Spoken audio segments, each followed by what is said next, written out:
¿Cómo les va? Espero que se encuentren bastante bien. Nosotros lo estamos, felices de poder informarles. Mi nombre es Daniel Rosas, a nombre de todo este gran equipo que me acompaña este día en Poder Informarles, le doy la más cordial bienvenida y por supuesto vamos a comenzar ya con los titulares de esta emisión.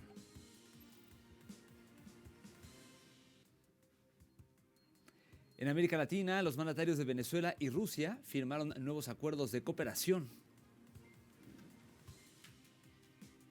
En contexto, revisaremos cómo Estados Unidos emplea su sistema penitenciario y de detención de migrantes como un negocio multimillonario controlado por empresas privadas. Y en 360, el presidente ruso declaró que la recesión que afecta a las principales economías de Europa son producto de las sanciones en contra de su país. De esto y más hablamos en esta emisión.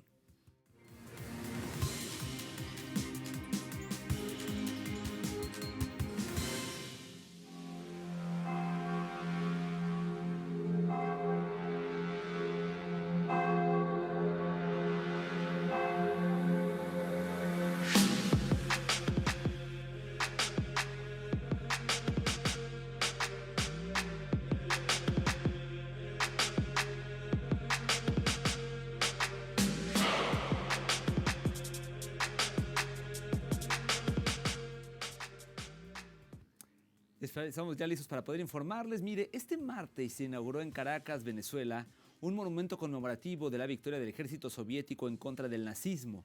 Esta celebración corona una semana decisiva en la relación entre Rusia y Venezuela, con el encuentro en Moscú de los presidentes Vladimir Putin y Nicolás Maduro y la firma de nuevos acuerdos estratégicos de cooperación. Nuestra corresponsal Chao Dafol nos trae más detalles desde la ciudad de Caracas. En 1945, la victoria del Ejército Rojo contra el nazismo cambió el destino de Europa y del mundo. Pero en 2025, la inauguración en una plaza emblemática de Caracas, Venezuela, de un monumento al 80 aniversario de este episodio histórico, celebra algo más. Para los asistentes a la ceremonia, que incluyó espectáculos de danza y drones luminosos, este homenaje conmemora también 80 años de relaciones entre Venezuela y Rusia, así como la hermandad que existe entre sus pueblos. Se demostró esa amistad, cooperación y en estos tiempos tan difíciles, tanto en medicina como en economía, se ha visto reflejado en los diferentes acuerdos de cooperación. Se lo ha visto beneficiado al pueblo venezolano, también hemos tenido intercambio cultural con Rusia y eso ha sido en beneficio de los dos países. Si bien la diplomacia se ha ejercido durante décadas por medio de las embajadas, a partir de 2001, por iniciativa del presidente Hugo Chávez, las relaciones entre Rusia y Venezuela se estrecharon. Para el analista Simón Colmenares, la diferencia fue el diálogo directo que se estableció entonces entre los jefes de Estado. Una relación no solamente de alto nivel con actores de alto nivel, no. Es una relación rodeada con asesores y actores de alto nivel, pero llevada por los presidentes de cada país, con acceso directo a su comunicación. Es lo que ha permitido que eso fluya, que funcione y que se complementen. En su séptimo viaje a Rusia como jefe de Estado, el presidente venezolano Nicolás Maduro participó en varias reuniones bilaterales que culminaron con la firma de un tratado estratégico para los próximos 10 años, ampliando así la cooperación en múltiples áreas como la economía, el comercio, la energía, la tecnología, la defensa, la salud y las comunicaciones. Pero más allá de los acuerdos bilaterales, esta alianza entre ambos países representa también un acto de resistencia contra el imperialismo estadounidense, que amenaza desestabilizar sus democracias. El futuro de la humanidad debe ser la paz, la hermandad, la cooperación. Y por eso la participación del presidente Nicolás Maduro en el 80 aniversario de la Gran Guerra Patria tiene una trascendencia extraordinaria. El encuentro con los líderes del mundo, con los líderes que izan las banderas de la paz, de la cooperación, de la hermandad, del respeto al derecho internacional, que no buscan imponerse por la vía de la fuerza, que no buscan imponerse por la vía de la violencia, que no buscan extorsionar, amenazar, manipular a los pueblos del mundo. Frente a una nueva ola fascista que pone en peligro a toda la humanidad, la relación que se ha forjado entre Venezuela y Rusia puede convertirse en un pilar en la construcción de un mundo multipolar y policéntrico.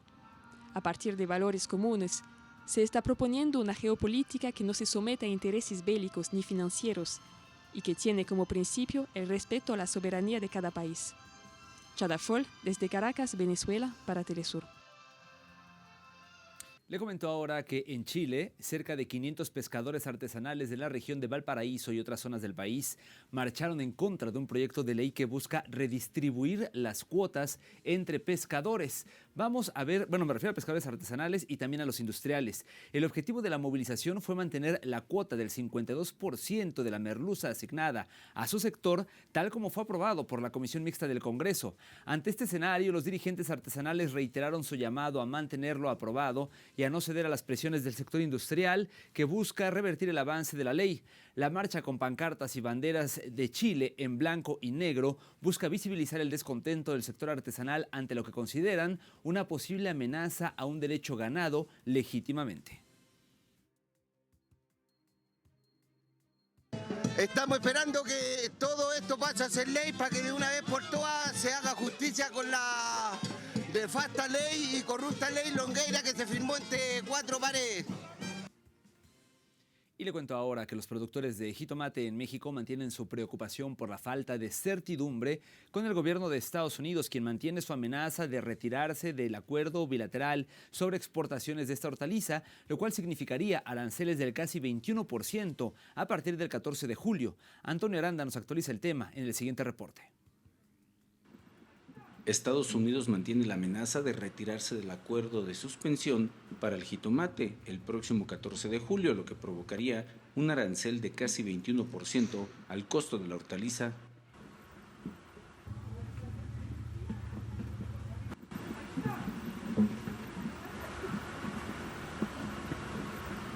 En 2024, el valor de las exportaciones de jitomate a Estados Unidos fue de $3.243 millones. Aplicar aranceles solo provocará un mayor precio para el consumidor final. Por una parte, tal vez Florida puede ser que venda producto a mejor precio, pero no van a dar el abasto que Estados Unidos requiere. Al final van a tener que seguir comprando producto mexicano con un precio, un sobreprecio que pues le va a pegar finalmente al bolsillo americano. Aplicar aranceles al jitomate provocaría también la pérdida de miles de empleos en el campo mexicano. Si te pasa a ti, pues lo vas a transmitir a la gente que trabaja contigo. Y vaya, son 300 familias las que están trabajando con nosotros. Imagínate, esa es una parte de un invernadero, que es lo que yo tengo. Imagínate los demás invernaderos que también se dedican a producir jitomate, pues va a ser un colapso para la mano de obra fuerte, vaya. El escenario para los productores de jitomate está plagado de incertidumbres y exigen al gobierno de Estados Unidos que haya claridad en sus políticas. Nadie sabe. O sea, el rumor obviamente es del 17% al jitomate mexicano para Estados Unidos, y quieren tumbar el famoso dumping, el acuerdo de suspensión, el tratado de acuerdo de suspensión, lo quieren tumbar para poder cargarle aranceles a esto. Y la verdad es que no lo entiendo, nadie sabe, no hay algo escrito que diga si se va a cometer o si se va a meter ese arancel. La presidenta Claudia Sheinbaum ha señalado que no se han logrado acuerdos con Estados Unidos en el tema del jitomate, pero continuará el diálogo entre ambos gobiernos para cuidar las exportaciones. La defensa de México de las exportaciones, repito, no se llegó todavía a ningún acuerdo, pero hay comunicación, tanto a nivel Secretaría de Comercio y de Economía, como pues a nivel de presidentes. Los aranceles al jitomate provocarían una sobreoferta al quedarse en el mercado local una parte de la producción destinada a Estados Unidos. En 2024, los campos nacionales enviaron poco más de 1.800.000 toneladas de jitomate a ese país. Antonio Aranda, Telesur, Ciudad de México. Viajamos ahora a Argentina, ya que la nueva política arancelaria golpea a las pymes nacionales. El gobierno de Javier Milei eliminó los aranceles a la importación de celulares y electrónicos, medida que, según el Ejecutivo, bajará precios para consumidores. Sin embargo, pequeñas y medianas empresas alertan sobre el impacto devastador. 55,33% de las pymes ya enfrentan retrasos en cobros y caída de ventas. En Tierra del Fuego, polo industrial electrónico, podría perder empleos masivos. Asimismo, mientras los salarios no cubren la inflación, los costos locales de energía, alquileres y otras siguen al alza. Con poca plata circulante, los precios bajos no reactivan el consumo, advirtió Julián Moreno, presidente de la Asamblea de Pequeños y Medianos Empresarios. Por su parte, el ministro Sturzenegger admitió riesgos laborales, pero defendió el ahorro para consumidores.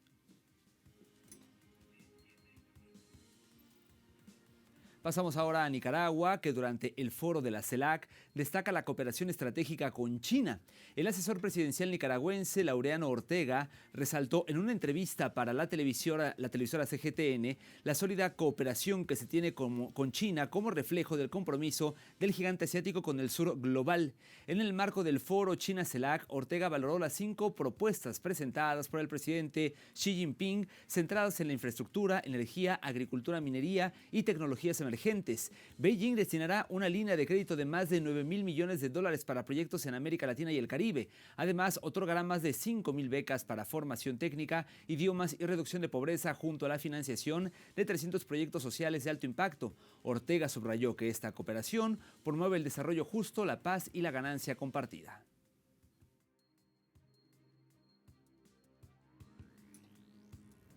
De esta manera es como llegamos al momento de hacer una primera pausa en la emisión del día de hoy, pero no se vaya. Al regreso en contexto, revisaremos cómo Estados Unidos emplea su sistema penitenciario y de detención migrante como un negocio multimillonario controlado por empresas. Detalles y el análisis al volver.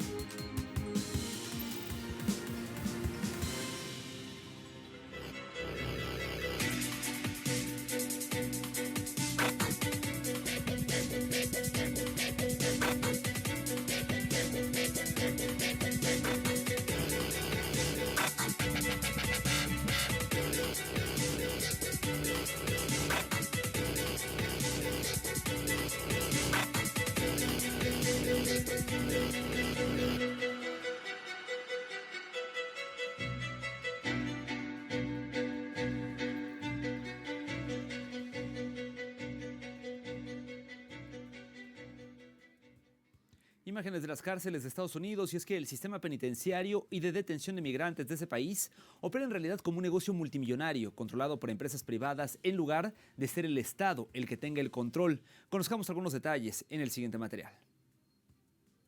Las corporaciones Geo Group y CoreCivic dominan este mercado, aprovechando políticas represivas como las deportaciones masivas prometidas por Donald Trump. Ambas empresas gestionan el 70% de los centros de detención migrante del Servicio de Inmigración, ICE, con contratos financiados con fondos públicos. Sus acciones se dispararon un 90 y 50% respectivamente tras la victoria electoral de Trump, quien planea aumentar las deportaciones a 1 millón de personas. Ambas empresas, cuyos principales accionistas incluyen a BlackRock, Vanguard y Goldman Sachs, obtienen ganancias por $4.400 millones anuales 2024, según reportes financieros. Geo Group reabrió el centro de Laney Hall en Nueva Jersey con un contrato de $1.000 millones, mientras CoreCivic reactivó el centro de Dilley en Texas para detener a familias migrantes. Organizaciones como Detention Watch Network denuncian condiciones inhumanas, hacinamiento, falta de atención médica y violaciones a derechos básicos. Expertos como Brett Burkhardt, de la Universidad de Oregon, señalan que estas empresas financian campañas políticas para promover leyes migratorias más duras y así asegurar su rentabilidad. Aunque el gobierno federal supervisa los centros, las empresas recortan costos en servicios esenciales para maximizar ganancias. ICE busca ampliar su capacidad a 100,000 camas, con contratos por $45,000 millones en los próximos 2 años, beneficiando a estos monopolios carcelarios. En la mayoría de los países, las prisiones son administradas por agencias públicas.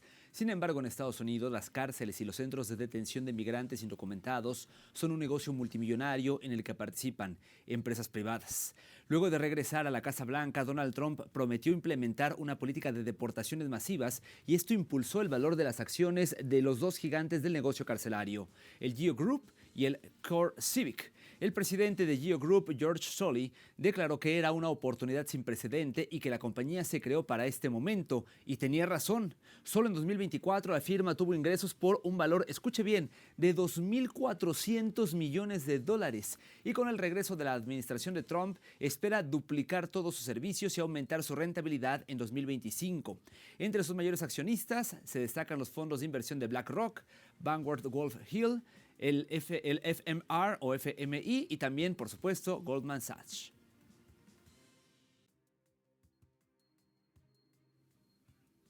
Los estudios recientes muestran que las expulsiones masivas de inmigrantes en Estados Unidos tendrían costos enormes. Si se deportara a 1 millón de personas al año durante 10 años, costaría casi $1 billón equivalente a construir miles de escuelas, viviendas o comprar millones de autos. Además, esas deportaciones aumentarían la inflación, reducirían los costos y afectarían la economía con pérdidas que van de entre el 1,2% y el 7,4% del Producto Interno Bruto para el 2028, incluso llevando a unos a recesión en escenarios graves. También afectaría a millones de niños y a la fuerza laboral, pues muchas personas deportables son trabajadoras, trabajadores y empresarios que aportan significativamente a la economía y a los ingresos fiscales. En resumen, las deportaciones masivas no solo son costosas en términos económicos, sino que también tendrían graves consecuencias sociales y laborales para Estados Unidos y Europa. El presidente Donald Trump anunció en redes sociales que ordenará a la Oficina de Prisiones reconstruir y reabrir la prisión de Alcatraz para encarcelar a los delincuentes violentos que ingresen ilegalmente al país. Tras esta instrucción, Trump afirma que ya no serán víctimas de criminales y matones que ingresen ilegalmente a Estados Unidos gracias a las políticas de criminalización hacia los migrantes. Alcatraz, ubicada en una isla frente a la costa de San Francisco, funcionó como penitenciaría federal durante casi 30 años antes de su cierre en 1963. Para dar inicio a las operaciones y reapertura de la prisión, se necesitaron al menos $5 millones, sin incluir el coste de las operaciones diarias. Analistas advierten sobre el elevado gasto público que implicaría la reconversión de Alcatraz en prisión en un momento en el que la propia administración republicana implementa un amplio plan de recortes. Donald Trump envió a más de 200 migrantes, en su mayoría personas venezolanas, al centro de confinamiento del terrorismo, el CECOT de El Salvador, bajo la presunta acusación de pertenecer a bandas criminales.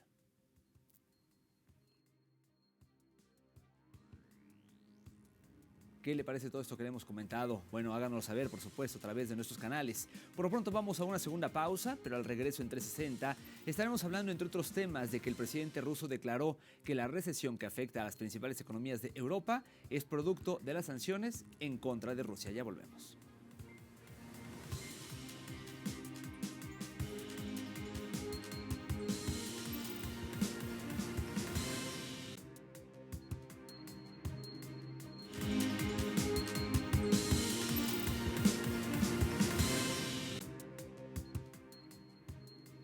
Estamos de vuelta en Impacto Económico y es momento de realizar nuestro recorrido 360. Comenzamos hablando del presidente Vladimir Putin, que aseguró que las principales economías de Europa se encuentran en recesión, producto de las sanciones en contra de su país, de Rusia. El mandatario señaló que las sanciones antirrusas provocaron degradación de la situación económica en los países europeos, mientras la nación euroasiática se encuentra en crecimiento económico estable en los últimos años, a pesar de la presión externa. En tanto, el presidente Putin condenó las políticas de los países occidentales por dañar a sus propias economías para presionar e intentar presionar cuando menos a Moscú bajo las órdenes de Estados Unidos. La Unión Europea planea imponer aranceles a las importaciones de fertilizantes rusos para presionar a Moscú por el conflicto armado en Ucrania, lo que preocupa a los agricultores europeos por posibles incrementos de precios. Rusia y Bielorrusia suministran una parte importante de esos fertilizantes y la Unión Europea busca reducir esa dependencia, apoyando a productores locales y evitando la exportación de gas ruso. Sin embargo, Los agricultores argumentan que los fertilizantes rusos son más económicos y temen que los aranceles aumenten los costos, poniendo en riesgo su rentabilidad. La propuesta aún debe ser aprobada por el Parlamento Europeo, donde hay opiniones divididas. Algunos piden un aplazamiento y medidas para aliviar el impacto en los agricultores, quienes ya están en números rojos. La situación genera tensión, pero la intención de la Unión Europea es equilibrar la presión política con las necesidades del sector agrícola.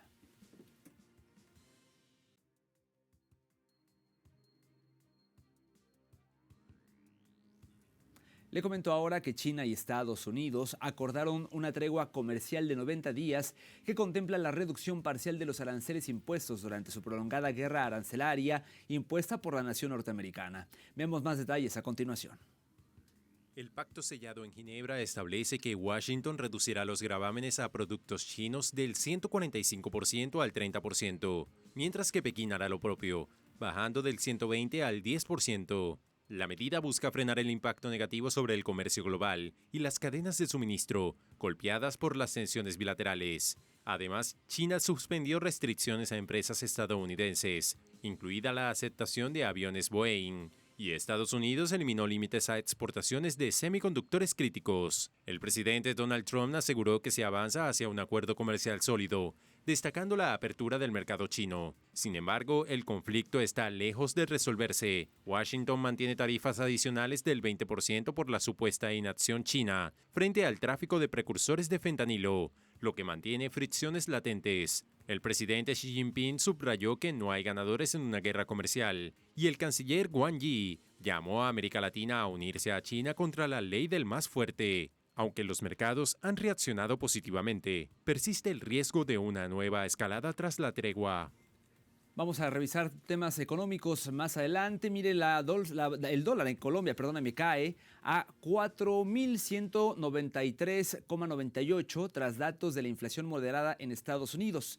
El dólar en Colombia cerró este miércoles en 4.193.000 pesos colombianos, con una caída de 10.063. Esto quiere decir, de acuerdo con la información que le estamos dando a conocer, que pues en abril esta caída fue del 2%. Déjeme revisar bien estos datos. Mire, le comento ya a detalle. El dólar en Colombia cayó, como ya se lo decía. Cerró este miércoles en 4.193,98 pesos colombianos y esta caída representa 10,65 pesos en una jornada con operaciones por 1.155,4 millones de dólares. La baja se dio tras conocerse que la inflación en Estados Unidos en abril fue del 0,2%, por debajo del 0,3% esperado, lo que reforzaría posibles recortes de tasas por la Reserva Federal. Por su parte, el petróleo también fluctuó a la baja. El Brent cayó 0,6%, el WTI 0,6%, aunque se mantienen cerca de máximos de 2 semanas tras la tregua arancelaria entre Estados Unidos y China. Aún así persiste el riesgo de que los nuevos gravámenes estadounidenses presionen la inflación global.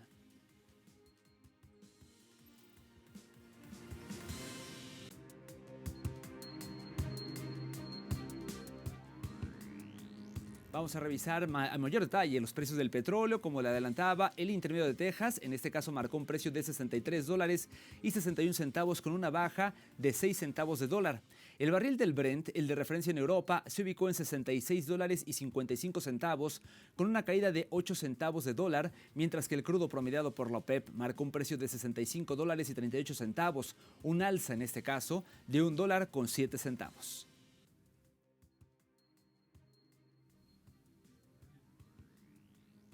De esta manera es como llegamos al final de la emisión del día de hoy. Recuerde que comentarios y sugerencias los recibimos con todo el gusto en nuestra dirección de correo electrónico impactoeconómico@telesurtv.net y que puede seguirnos y estar en contacto a través de nuestras cuentas de X @telesurimpactoe y @DanielTelesur. Me despido por ahora, nos vemos pronto con más.